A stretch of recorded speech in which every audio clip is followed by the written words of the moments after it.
No ar, o Resenha Tricolor, Daniel Campos, estamos de volta. Amargo, hein? Amargo. Acho que é uma continuidade da nossa conversa da semana passada em vários aspectos, né? Mas na quinta-feira eu falei, bom, beleza, fizeram esse oba-oba contra o Tolima como se fosse algo relevante, só que o jogo importante é o do final de semana. Usaram todos os titulares ali sem nenhuma necessidade e daí no final de semana para 57 mil pessoas perdeu o clássico Mas você vê ligação entre usar os titulares na quinta e perder o clássico? Todo detalhe para mim é importante. Não, tudo bem. Tipo, a parte física, a concentração, você ganha de 5-0 de um time mequetrefe com um a menos, para mim é perda de tempo. Assim, a Sul-Americana esse ano, para mim, a fase de grupos não deveria ser prioridade. Não, concordo. E você tem um clássico no domingo, eu acho uma imbecilidade usar os titulares nesse jogo. Eu também acho. A gente falou isso semana passada, mas é que eu não consegui identificar cansaço. Para mim, eu já vou explicar aqui a minha teoria, eu não consegui identificar isso. Cara, para mim, todo detalhe para um jogo como o de ontem é importante. Concordo. Concentração dos titulares, foco, sem oba-oba. 5-0 para mim não ajudou em nada. Ganhar de 5-0 do Tolima com um a menos não eleva a moral, não nada. Você perdeu um dia de descanso, porque o Palmeiras jogou na quarta, um jogo intenso, você podia poupar seu time e eles têm um condicionamento melhor que o nosso. Muito melhor, mas muito. Então, um dia a mais no contexto faz diferença. O foco dos titulares no jogo que importa faz diferença. Você achar que, não, olha aí como estamos... Faz diferença. Para mim começa errado a semana e foda-se o 5-0. Para mim é uma goleada absolutamente irrelevante. Semana passada a gente falou, eu falei, cara, eu prefiro perder do Tolima e empatar com o Palmeiras do que ganhar do Tolima e perder o Palmeiras, que foi o que aconteceu. Para mim, foi um erro de planejamento, de largada. Eu não tenho nenhuma dúvida disso. Eu quero que a Sul-Americana fase de grupo se foda. Eu também. Mas é que assim, por outro lado, aí pensando com a cabeça do Dorival, agora ele ganhou mais 3 datas, né? Pra treinar o time lá pra frente. Ele pagou caro porque perdeu o clássico, mas ele ganha o jogo contra o Tigres, que já era. Pro São Paulo ser eliminado, tem que tomar 7-0 no Morumbi, não vai tomar. Sei, cara, mas... E os 2 jogos das oitavas, do playoff que não vai jogar. Tudo bem, não tô dizendo, não concordo. Se o time reserva ganha do Tolima de 2-0, é isso. Pra mim não justifica pôr o time titular. Mas é que a minha visão, cara, eu não... E eu não acho que o São Paulo jogou bem ontem, não. Então, eu vou falar sobre isso aqui. Eu não acho que o São Paulo... Eu não acho que faltou vontade, aquelas coisas todas que a gente acha. O que me irritou no jogo de ontem é que, mais uma vez, pra mim, o São Paulo foi a freira no puteiro, cara. O Palmeiras, ele controlou o jogo até os 10 do segundo tempo como ele quis em todos os aspectos da partida. Todos. Primeiro tempo inteiro. E não só isso, Dani. O Palmeiras, eu assisti do estádio, o Everton, ele controlava o ritmo do jogo na medida que ele queria. Sim. Quando a bola estava na mão dele, o São Paulo estava desarmado, a bola não ficava 1,5 segundos na mão dele. Ele já repunha, pegava o São Paulo desarmado, aí era uma correria. Quando o São Paulo estava na pressão, ele caía no chão. O Caleri começou a incomodar a zaga do Palmeiras. O que fez o Abel? Tirou o Caleri do jogo. Claro. Tirou o Caleri do jogo. Foi caso pensado. Não acho que não foi. Foi caso pensado. O Caleri estava brigando, dando cotovelada, começou a incomodar. Ele falou, eu vou pressionar esse cara, porque se ele der cotovelada, o juiz vai dar um vermelho nele. O Caleri, matou o Caleri no jogo. O São Paulo foi cabaço no jogo contra o Palmeiras. O São Paulo foi cabaço no jogo contra o Palmeiras. E você acha que inteligente do jeito que o Abel foi acaso? Claro que não. Claro que mas não. Eu tenho certeza que foi de propósito. Eu tô falando o oposto.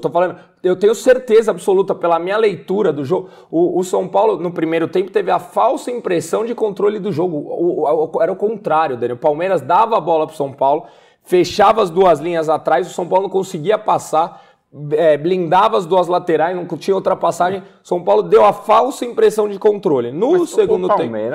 deu a bola pro São Paulo. De propósito. Por saber que o São Paulo não sabe o que fazer com a bola. É isso. Cara, você pega o primeiro tempo, Alisson, Michel Araújo e Luciano, era o trio inofensivo. Inofensivo. Inofensivo. Isso que eu até achei o Luciano um pouquinho melhor do que Vinha, mas é inofensivo. Sim, mas assim, se você pega o jogo inteiro, 90 minutos, teve a bolinha no travessão do Arboleda, que é uma cabeçadinha fraca. Então, mas no segundo tempo eu já achei que o São Paulo saiu da zona de conforto o Palmeiras saiu da zona de conforto que estava. Ele ficou um pouco mais pressionado. E eu concordo. A minha questão é, nos 90 minutos, tem a defesa do Everton no chute do Pablo Maia e a bolinha na trave do Arboleda. Que teve o pênalti ali que poderia ter saído um gol. Pra mim Não, mas é que foi um lance de que se o Michel Araújo ali chute a gol, lance de perigo. Pouco. Teve confusão perto da área. Mas o Palmeiras, por 2 falhas individuais, o São Paulo não ganhou o jogo. O São Paulo não fez um gol. São Paulo deu um chute efetivo no gol. Não, a questão por 2 falhas individuais, o São Paulo perdeu o jogo. Porque era o jogo que se não o São Paulo não falha era 0x0. É isso. O teto do São Paulo era 0x0. É isso. Eu leio os comentários de algumas pessoas, eu vi outra coisa. Parece assim, não, São Paulo engoliu o Palmeiras. Não. Cara, o Palmeiras foi com um plano, executou o plano. O Palmeiras sabe que o São Paulo vai falhar. E o que me irritou foi justamente a gente ter sido a presa fácil, cara. O São Paulo foi presa fácil para todos. Tudo que o Palmeiras quis, ele fez dentro do Morumbi. Ele parava a torcida a hora que tinha que parar. A hora do lance o São Paulo tomou o gol, a torcida deu uma esfriada, o negócio começou a esquentar, Caleri dando cotovelada. De repente o Abel faz aquele bolinho, 5 minutos de interrupção, a torcida... Até o ritmo da torcida o Palmeiras controlou dentro de campo. Não tô brincando, cara. Assim, a minha leitura era que eles fizeram o que... E o São Paulo foi idiota. O São Paulo, aí brigava na hora que tinha que brigar, aí ia lá discutir, parava o jogo, aí o outro caía, ninguém ia lá levantar. Os caras ditaram o ritmo da partida o tempo inteiro. Em momento nenhum, eu achei que o São Paulo fosse ganhar do estádio. Qual foi o roteiro do segundo tempo? A mesma coisa, Palmeiras recuado, jogando no contra-ataque, esfriando o jogo, caindo o jogador, fazendo substituição, esperando o São Paulo errar. Esperando o São Paulo errar para matar o jogo. Eles tiveram 2... Eles só tiveram depois um terceiro, depois da expulsão do Pablo Maia, que aí me irritou a torcida vaiar o próprio jogador em clássico, porque aí você dá margem para os caras fazerem 3-4. É isso que me incomoda, porque o jogo não era para o São Paulo tomar goleada. Mas a partir do momento que você tem um zagueiro sendo vaiado, você desequilibra emocionalmente o time contra um outro time que tá jogando melhor, você corre o risco de tomar goleada dentro de casa. Então assim, eu fiquei puto com quem vaiou o Arboleda. Fiquei puto. E assim, eu acho que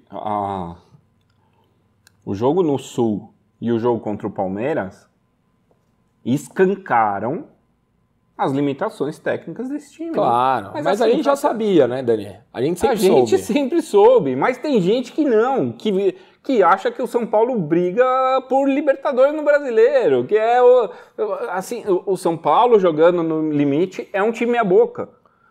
Essa é a realidade. Por isso que pra mim é uma puta perda de tempo. Falar, não, eu vou priorizar a Sul-Americana porque é o título que a gente pode ganhar. Amigão, eu fui para Córdoba no passado para ver essa história do título que podemos ganhar e fomos sapecados pelo Independente Del Valle. Quando começa a chegar em fase final, que afunila para time que tem alguma qualidade, nós não temos a porra da qualidade. Não tem. Ontem, beleza, fez o jogo lá, teve volume de jogo, foda-se, foi 2-0 o clássico para 57 mil pessoas dentro de casa. Se isso não é choque de realidade para você, me desculpa. Sabe, quando pega time organizado, joga a vida e toma pau. É que assim, eu não coloco o Grêmio no mesmo balaio do Palmeiras, tá? Em termos de organização e tal. O Grêmio foi mais uma questão. Mas não é. Eu acho que o Grêmio e o São Paulo no Morumbi brigam na mesma condição que Grêmio e São Paulo brigam lá na Arena Grêmio. Eu não vejo o Grêmio muito superior ao São Paulo. Palmeiras, o Flamengo. Grandes jogos em casa, você tem que pontuar. Sim. Senão... Sim. Né? Sim. O clássico era... Um ponto no clássico era necessário para você confiar mais.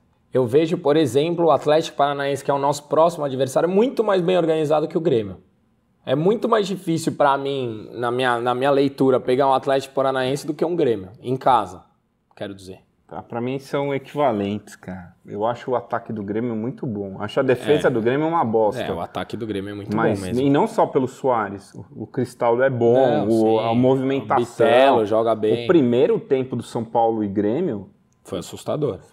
4-1 ali era normal pelo que foi o jogo. Sim. Beleza, o segundo tempo equilibrou. Mas já estava perdendo quando equilibrou. Então, aí você vê um Grêmio e Flamengo, é 3-0 pro Flamengo. Então. Mesmo um time organizado. Então, essa é a diferença, aí é que tá. E você tem expectativa do São Paulo receber o Flamengo no Morumbi e ganhar? Não. Eu também não. Hoje não. Não. Só se acontecer algo fora do padrão, né? Então. Porque é o São Paulo no limite, porque foi o que aconteceu ontem. O São Paulo num dia razoável para bom e os caras num dia ruim. Foi 2-0 para eles. Isso. Porque eles não jogaram bem. Eles jogaram sem zagueiro. Eles... Zaga reserva. Era o Luan e o outro cara que era moleque. O moleque saiu com cãibra. Entrou o volante que a torcida deles não gosta improvisado. Pois é. E a gente não conseguiu incomodar essa zaga. Porque é um time muito bem organizado, né? Então. Mas assim, a manipulação do jogo, pra mim, me deixou muito irritado, cara. Porque eu conseguia perceber exatamente eles controlando o ritmo da partida dentro de casa. Agora cai o goleiro, aí esfria a torcida. Você acha que alguém do Palmeiras se sentiu pressionado por 57 mil pessoas? Eu não sei. Pelo que você viu no campo. Não. Pelo roteiro mas traçado. assim, mas não por causa do Morumbi, eu acho. Porque é um time porque eu acho que é um time muito frio, cara. Eles são um time muito frio, É um time que chega para 57 mil pessoas e a perna não treme. O nosso vai jogar contra 12 mil pessoas no aniversário e a perna treme. Só que eles não tremem na Bomboneira, não tremem no Maracanã, não é o fato exclusivamente do Morumbi. Eu acho que é uma questão de mérito do técnico dos caras que colocou... É um time frio, cara, um time que sabe sofrer, que a bola perereca lá, ninguém dá um bicão contra, ao contrário, ninguém quer sair jogando errado, é um time que sabe o que fazer com a bola, é diferente da gente, a gente, quando apertou, errou, e, me incomodou, cara, me incomodou, não é a falta de brio, porque eu não acho que foi isso. Não é brio, é a falta de, sei lá, de maturidade, a falta de... A falta de qualidade, a falta de noção, a falta de bagagem, a falta de experiência, bagagem, é isso, a falta de ter malícia. Jogador, de ter um Lugano ali, sabe, de fazer o mesmo do outro lado, cara. Pô, eu esperava isso do Caleri. O Caleri sair abraçado com o Abel me incomodou, cara. Me incomodou. Me incomodou muito. Ele não, depois de tudo que aconteceu, ele vai lá e dá um abraço no Abel? Não pode.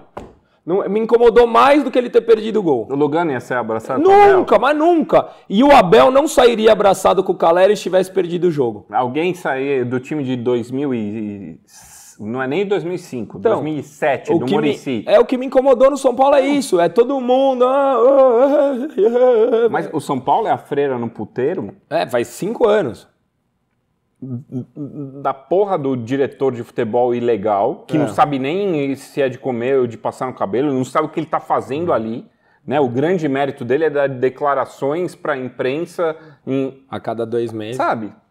O Casares, que é o capitão Oba-Oba, e daí ontem fez até um postzinho pro Arboleda, sabe? Porque sabe que tá todo mundo... Mas é o que se espera dele, era o que se cobrava dele, né? Fez. O cara que monitora a rede não sabe gerenciando o que faz. Crise. Gerenciando crise.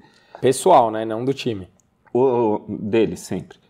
Dorival, por mais vencedor que seja o último ano do Dorival... Por melhor que seja o momento do Dorival, o Dorival não é um cara habilidoso em gerir contextos complexos de jogo, em manipular, não é esse cara. Ele é o cara pacato que faz o arroz com feijão. Então, e é isso que me preocupa para a Copa do Brasil, cara. Então, porque esse jogo, a Copa do Brasil começou nesse jogo, vocês sabem. Sim. Pressionar a arbitragem. O Luciano comentou, o VAR chegou no São Paulo em 14 segundos, porque os caras estão reclamando do VAR desde o ano passado. Sim. Então, assim, os caras já estão montando um cenário hostil pro São Paulo. E o São Paulo estendeu o tapete vermelho pros caras dentro de casa. Isso que me incomodou, cara. O resto, pra mim, ok. E quem no São Paulo vai mudar isso pra Copa do Brasil? Ninguém. É isso que me preocupa. O capitão Rafinha. Então, mas sabe? Assim, por isso que eu esperava um Caleri diferente, cara. Até acho que no jogo ele brigou, deu cotovelada mesmo, caiu, foi tinhoso. Agora, sair abraçado com o Abel... Eu tenho certeza que o Abel ainda chegou no vestiário e falou, lá, ainda veio me dar um abraço depois, porque eu tenho certeza que ele fez de caso pensado. Tenho certeza. 2 lances antes, o Caleri tinha ganho a dividida subindo no moleque, que não estava machucado ainda, que sei lá o nome daquele lá, ganhou, fez a parede. O Abel falou assim, a única chance de a gente perder esse jogo é esse cara em cima dos meus moleques. É a única chance, porque o resto é um bando de tonto. O que o cara fez? Desestabilizou o Caleri. Pediu cartão, falou que tá dando cotovelada, porque aí se ele dá a cotovelada que ele gosta, vai dar o vermelho em cima dele. Então assim, eu tenho certeza que ele fez de caso pensado. E o Caleri deveria ter, sei lá, cuspido. Não tô brincando, não tô brincando, não. Devia ter batido no Abel. Mas a grande questão pra mim é que tá todo mundo ofendido com o Abel e eu tô querendo um Abel do nosso lado. Mas é isso que eu tô falando, Dani. É isso que eu tô falando. O que eu quero é que a gente tenha gente como Abel com esse escudo. Que consiga enxergar além do que tá todo mundo vendo, entendeu? Pô, eu fiquei impressionado, eu não tô brincando. Eu já falei aqui, o Everton, cara, a capacidade que ele tem de controlar o jogo, eu não me lembro, acho que desde o Rogério de um goleiro fazer isso. Os caras ganhando, ele pegava a bola ficava 1,5 segundos no pé dele, armava o contra-ataque. O Palmeiras desarmado, São Paulo marcando pressão, bagunçado, ele segurava. Isso. Cara, ele ditou o ritmo do jogo o tempo inteiro. A torcida, ele segurava. Torcida um pouco mais quieta, São Paulo bagunçado, ele soltava e pegava o São Paulo, o Rafinha principalmente, voltando, o Caio que ataca bastante. Cara, quem ditou o ritmo era o Everton. Era o camisa 10 do Palmeiras, era o Everton. Dos 15 jogadores que estavam em campo pelo São Paulo, entre quem começou e quem entrou, quem tem esta noção? Então, comecei falando aqui que o que mais me incomodou no São Paulo foi isso. Então. É a ausência de capacidade... sei lá, cognitiva, não sei te dizer, de sentir o que está acontecendo dentro do campo, cara, de sentir que a gente está sendo feito de bobo. Rafael, bom goleiro, mas não é um líder, não é um cara falante, é um cara tranquilo. Rafinha, o capitão. Deveria, porque tem bagagem, tem experiência, deveria. É esse cara, né? A carreira do Rafinha, ele é protagonista agora que voltou ao Brasil. Foi protagonista no Flamengo de algum jeito. Ele sempre foi reserva na Alemanha. Ele não era o líder de porra nenhuma. Ele era o cara que compunha elenco. Aqui ele tem um papel que ele nunca foi na vida. Arboleda e Beraldo. Um garoto e um cara que é um fanfarrão. Que ele é mais conhecido por ir pra balada tomar cachaça. É bom zagueiro, tá? Mas assim, não é um líder, não é uma referência, não é um cara que impõe respeito a ninguém. Não. Caio Paulista. Zero, acabou de chegar, tá começando. Pablo Maia e Neves. Também não. Pablo Maia um dia pode ser, mas pode, não é... mas é um cara de 20 anos que tem 2 anos de profissional. Michel Araújo e Alisson. Zero. Alisson é uma piada, me desculpa quem ainda vê algum valor no Alisson. O Alisson é uma piada. Não, muito mal. O Alisson em clássico, o Alisson em jogo grande. Muito mal. O Alisson engana alguma coisa na recomposição em jogo pequeno. Só se não é útil em jogo grande, é um desespero. Luciano e Caleri. O Caleri briga, não sei o quê, mas não é o cara que tem leitura, que vai. Então, você pega os titulares e daí você pega quem entra, não tem. E o Dorival não é esse cara. Não é o cara que... A minha grande preocupação é essa, cara. É saber que é difícil competir de igual para igual porque a gente tá se preocupando com pontos que os caras já não se preocupam há muito tempo. A gente tá pensando em como recuperar rápido o atleta. Os caras nem machucam. Não. É diferente. Tem 10 caras no DM ainda. Então, exato. Esse foi o jogo... Há não sei quanto tempo que a gente teve menos jogadores no DM. Foi 8, 10. Foram 10. Então, eram 12, agora são 10. Então, é que o básico não existe no São Paulo. Você não tem diretor de futebol, seu presidente é um fanfarrão que está mais preocupado com pauta pessoal. O elenco não tem peça com bagagem técnica e nem tem peça com malandragem e postura. E você tá priorizando a Sul-Americana, tá ligado? Na semana. Porque a gente consegue jogar 3 competições. Caralho, maluco, você não consegue jogar uma direito. Você não consegue jogar uma direito. Vamos ganhar o título da Sul-Americana. Vai se ferrar. Que mundo você vive? Olha o elenco. O seu camisa... o armador do time é o Alisson, titular do Clássico. E nós estamos falando em priorizar a Copa Sul-Americana para ser campeão esse ano. Me poupe, sabe? Essa pauta das 3 competições, para mim, ela tem um propósito. Ir o mais longe que puder para ganhar dinheiro. Porque o time está quebrado. Mas a questão de priorização por um título, isso é uma balela esse ano com esse elenco que me assusta. Vai ter que contratar, né? Mas com que dinheiro? Não sei.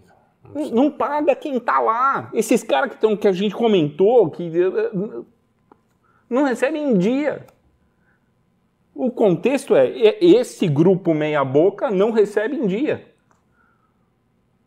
Daí a pauta é engraçado, né? Porque tipo, hoje estamos num dia pós-derrota em Clássico, então estamos em crise.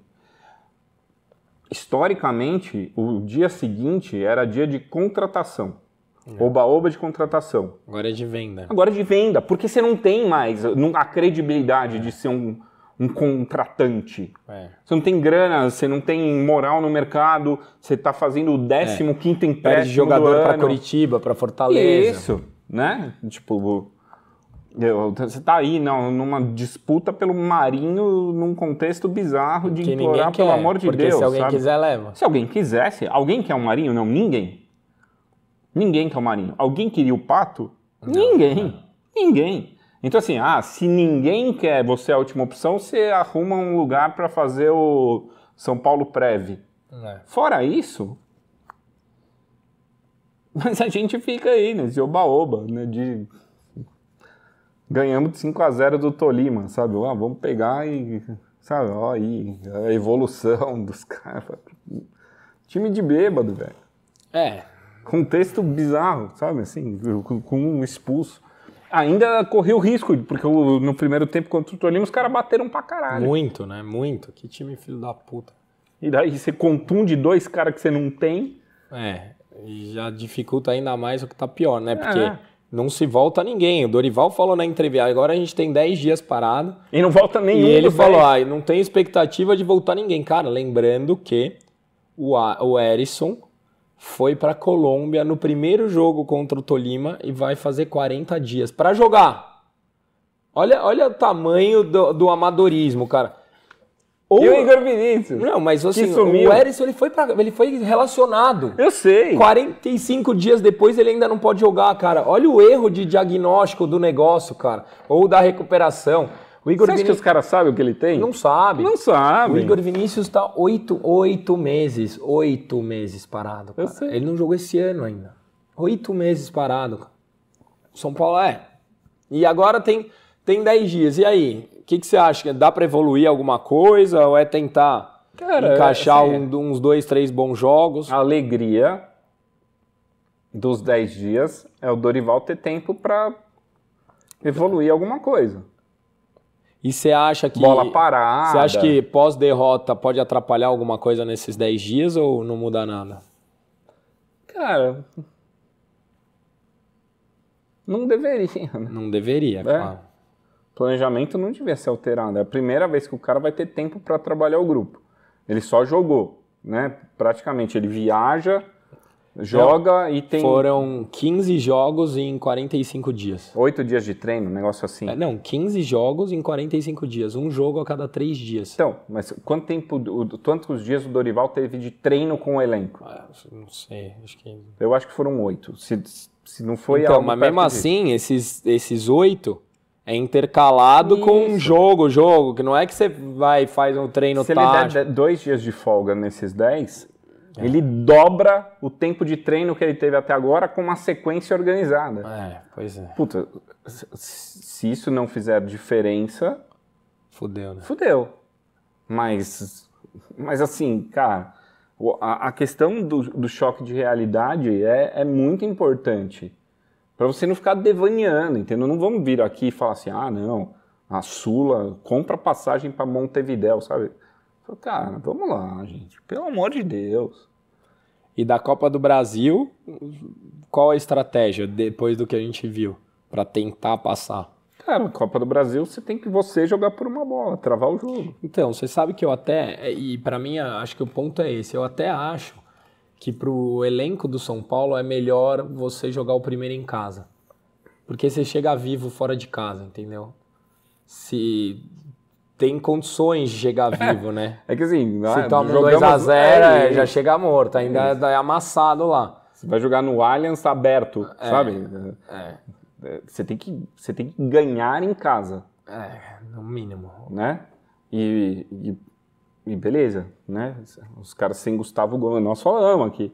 Gustavo Gomes nunca suspenso, não sei o quê. Não mudou nada, né? Jogou o menino e o Luan. Já estava sem o Murilo. Nós incomodamos qual dos dois? Muito pouco, né? É por isso que eu acho que falta jogador com característica do Marinho, né? Porque o que faltou no primeiro tempo para mim? Drible, que supostamente o Marinho tem. Chute, que supostamente o Marinho tem. Eu nem achei que faltou velocidade, mas também teria. Agora, eu não sei se eu traria o Marinho, cara. Agora com esse imbróglio todo... Não, mas assim, a gente precisa do Marinho de 2018. Estamos em 2023. E do Pato de 2014. Estamos do Pato de 2014. Estamos em 2023. Daí a gente fica trazendo reforços com a esperança desses caras jogarem 8 anos depois o que um dia jogaram. E nada é racional, sabe? Assim, não, puta, esse cara fez 3 temporadas pelo menos... Não. O cara faz 3 temporadas horríveis, você traz ele com a esperança dele fazer aqui algo que ele não faz 4 anos. Que o Pato não faz 8 anos. Mas aqui o conto de fadas vai falar mais alto, tá ligado? Beleza, torcer é isso, acreditar no improvável, tá no estádio ao lado, ter 50 mil pessoas lá toda hora, mas assim, ficar esperando que o Marinho venha e num jogo como o de ontem faça a diferença, puta, eu não consigo falar pra ninguém, falar assim, não, Marinho vem aí, o patamar vai subir, chegou o Pato, aguarda que agora a qualidade técnica vai vir. Você acha que o Zé Rafael vai ter dificuldade em marcar o Pato em 2023? Não. Afinal, a gente nem sabe que Pato vai se apresentar aí, né? Ele mesmo não joga desde setembro. Então, vai fazer um ano. Pois é. E não é que ele joga bem ou mal, que ele não joga futebol profissional. Sendo que antes estava na MLS. Né? Sim. E Dani, você falou aí das especulações de saída e tal. Se você estivesse na cadeira do seu ídolo Belmonte, você venderia alguém agora? Eu me venderia. Não. Me venderia para o olho da rua. Não tem essa opção. Se você... se eu fosse o Belmonte, eu estrategicamente, o que fazer? Se vierem propostas, tal, para Beraldo... Cara, eu entendo Pablo o Maia. discurso do Dorival. Claro, ele tem que falar isso. Ele tem que falar isso. Não dá pra ele falar, não, pode vender todo mundo que eu me cara, viro. Se você conseguir vender um dos caras e pagar o salário em dia até o final do ano, pra mim, hoje é mais importante que um dos caras. E se fosse pra escolher Pablo Maia e Beraldo, você venderia qual? Pablo Maia, né? Até porque tem o Mendes e tal. Teoricamente tem o Mendes. O Luan pode voltar a jogar alguma coisa. Beraldo tem quem? Ninguém, né? Tanto é que um dos motivos de eu ter reclamado que tá um vaiano Arboleda é isso. Aí vai por quem? O Alan Franco? Concordo. Voltamos da arena felizão com o Alan Franco para o Arboleda. O Arboleda foi mal ontem. Foi péssimo. Né? Não tem... Péssimo. E assim, mais um jogo que vai mal, concordo. Isso, só que eu também acho... Mas eu preciso do Arboleda contra o Atlético Paranaense. Mas é que eu também acho que tem um pouco de sacanagem na história. Cara, eu não gosto do Arboleda ter vestido a camisa. Puta, pra mim não é ídolo. Não tem nada disso, cara. Não tem nada disso. Mas os caras pegam, o Arboleda falhou nesses 10 jogos. O Arboleda tá no São Paulo há 5 anos jogando 80 jogos por temporada. E falha pouco. Vai ter um monte de falha do Arboleda, é óbvio. Se você pegar o Rogério, vai ter um monte de falha. O cara ficou 25 anos no São Paulo. É normal que o jogador falhe. O anormal é o jogador que não falha. Nunca. Mas eu acho covardia, porque até outro dia tava a melhor zaga do Brasil, Arboleda e Beraldo, e de repente viram merda, não sei o quê. Eu achei covardia o que estão fazendo com ele. Porque pra mim são 3 contextos diferentes de quem foi mal no jogo ontem. Arboleda. Arboleda foi mal. Nós precisamos do Arboleda muito. Né? Nesse momento ainda mais. Pra cacete. Então assim, velho, foi mal, critica no dia, mas tamo junto, Arboleda. Mas vai depois do jogo. Depois. Não, durante o jogo eu sou sempre contra. Neves. A menos que você seja um daqueles, eu paguei meu ingresso, eu posso vaiar. Você pode mesmo. Como consumidor, você pode. Para o torcedor, eu não recomendo. Qual outro contexto? Arboleda. Neves. Fez um jogo ruim. Bem ruim. Defensivamente, uma lástima. Péssimo. Não conseguiu acompanhar, tomou baile na velocidade. Para mim, o primeiro gol é mais falha dele do que do Arboleda. Porque o menino... Pra mim é uma soma. Mas o menino é destro. Ele dá o carrinho quando a perna tava na perna esquerda. Tipo, aí ele abriu espaço pro cara bater. De leitura total. Total. E, mas, assim, e o Alisson aquela bola de merda. Também. O Rafinha erra pro Alisson. O Alisson põe na fogueira de volta. É um festival de cagada. Pra mim, todo mundo erra ali. Não é só o Arboleda por nada no mundo. Mas o Neves fez um jogo ruim. Ruim. Neves não merece ser titular. Um monte de gente ontem falando, tá vendo? Por isso que não jogava com o Rogério. O Neves vinha bem. Neves desafoga, Neves toca de primeira. Fez um jogo de merda ontem. O Neves é importante pro ano? É importante pro ano, ainda mais se for vender pro Pablo Maia. Né? O Neves não tem um potencial financeiro grande, então ele tem um potencial esportivo. O potencial financeiro da zaga é o Beraldo. Claro, né? Não é o Arboleda. Não é o Arboleda. Então você tem que falar, fica aí. O terceiro cara que foi mal, muito mal no primeiro tempo, para mim foi o Alisson. O Alisson é descartável? É descartável. Você não precisa do Alisson pro ano. Para nenhuma função, então. Nenhuma função. Só que o Alisson tem contrato até o fim de 2024. Não tem mercado nenhum, sabe? Então, quando você vê assim, esse cara é mais solução do que problema. Este cara é mais solução do que problema. Este cara é mais problema do que solução. Esse cara eu torço para jogar cada vez menos. Este cara, eu preciso que ele volte pro trilho. Este cara, eu preciso que ele continue jogando o que ele estava jogando até o jogo anterior. Porque isso aqui é o melhor.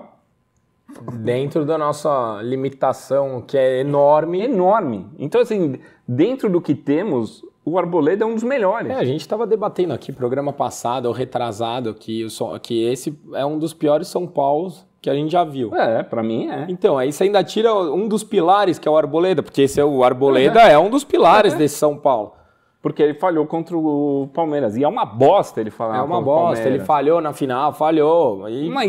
Mas eu tenho que, do jogo que vem, eu tenho que estar lá. É Arboleda, porque sem o Arboleda, vai jogar o Alan Franco. Que falhou em todos. Em todos. Que falhou em todos os jogos. O Arboleda tem... O Alan Franco tem mais falhas nesse ano do que o Arboleda nos últimos 3. Muito mais. E falhas grotescas. Então, pelo amor de Deus, Arboleda, que bosta que você falhou, mas fica aí, amigão. Tamo junto. Bom, Dani, quer dar um bola cheia e bola murcha da semana aí? Podemos dar. Hoje não vamos nem fazer live, tô de mau humor. Não, live nada. Hoje é uma resenha pré-data FIFA. Isso. Só pra gente desopilar o fígado. No data foda-se. E não tem nem PowerPoint de apoio, nada. Cara, bola cheia da semana. Torcida. Pois. Né? 150 mil em 3 jogos. Já é a maior sequência da história do São Paulo em termos de público. São 9 jogos, é mais que 40 mil pessoas. Então estar lá ao lado, pra mim, é... Concordo. E o bola murcha da semana, pra mim,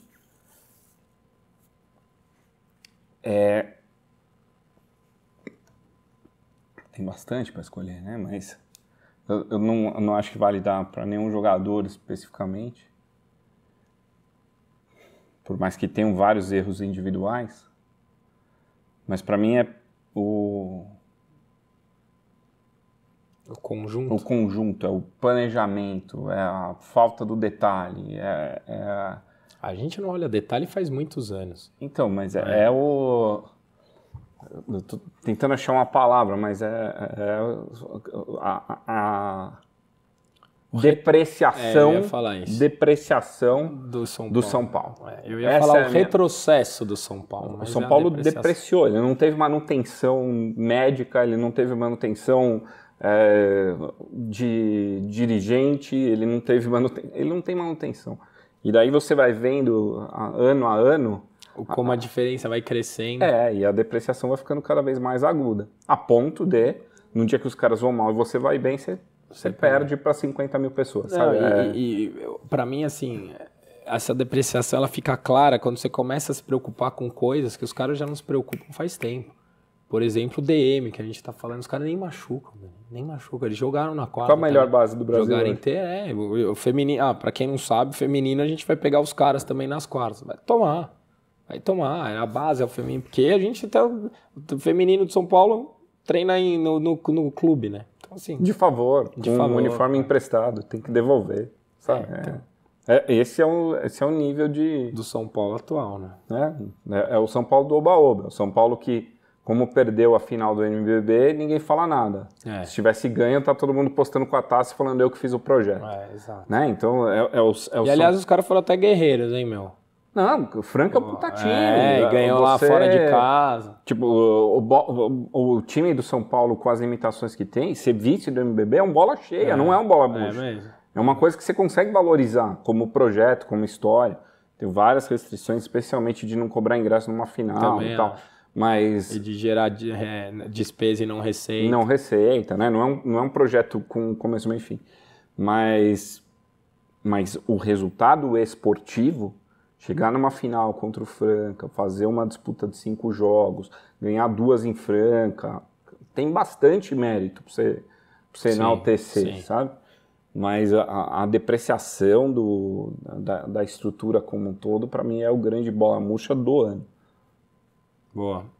Você, comenta aí com a gente, desabafa aí na terapia da semana. 10 dias de recesso, né? De recesso. Acho que semana que vem nem faz sentido fazer o resenha ou faz alguma coisa?